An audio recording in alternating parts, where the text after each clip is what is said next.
Quand on parle de l'arche de Noé, on peut comprendre qu'il s'agit du secret du salut utilisé quand Dieu a jugé le monde par les eaux. Voyons comment Matthieu chapitre 24 nous l'enseigne par l'histoire au temps de Noé pour nous préparer au salut.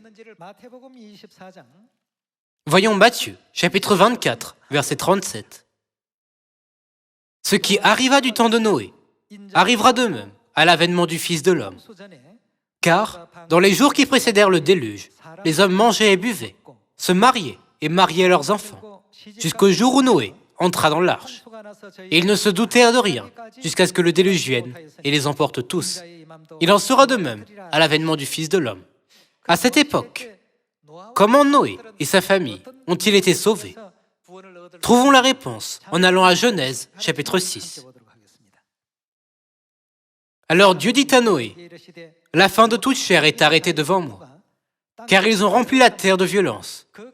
Voici, je vais les détruire avec la terre. Fais-toi une arche de bois de gopher.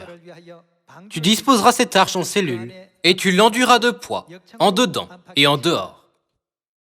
Voici comment tu la feras.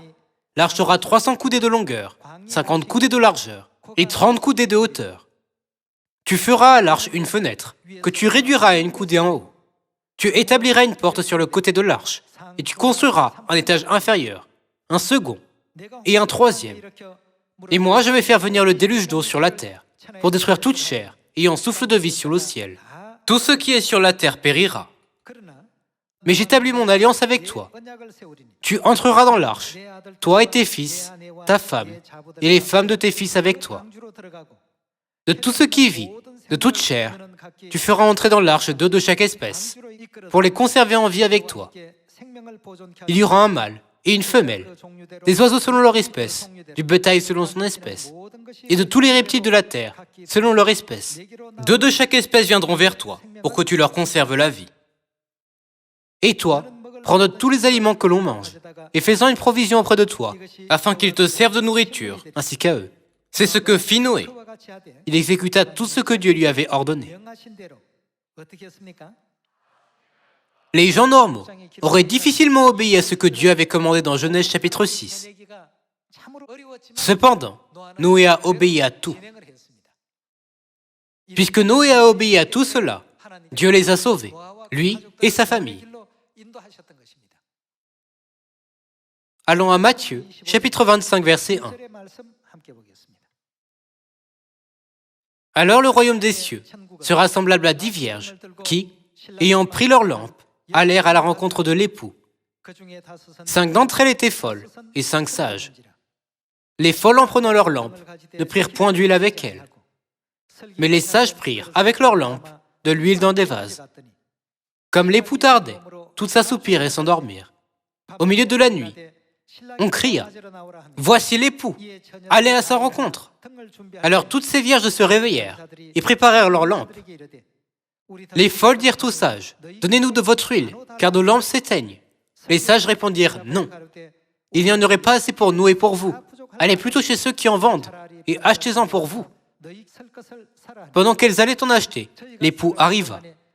Celles qui étaient prêtes entrèrent avec lui dans la salle des noces, et la porte fut fermée. Plus tard, les autres vierges vinrent et dirent, « Seigneur, Seigneur, ouvre-nous. » Mais il répondit, « Je vous le dis en vérité, je ne vous connais pas. Veillez donc, puisque vous ne savez ni le jour, ni l'heure. » Les 5 vierges sages ont obéi à tout ce que Dieu leur avait commandé. Chacun d'entre nous doit croire qu'obéir aux paroles de Dieu revient à construire une arche spirituelle. Dieu ne nous demandera jamais de faire quelque chose que nous ne pouvons pas faire. Notre temps est comme celui de Noé. Le chemin du salut que Dieu a donné à Noé nous sera aussi donné au dernier jour. J'espère que vous et moi obéirons à toutes les paroles de Dieu. Merci beaucoup.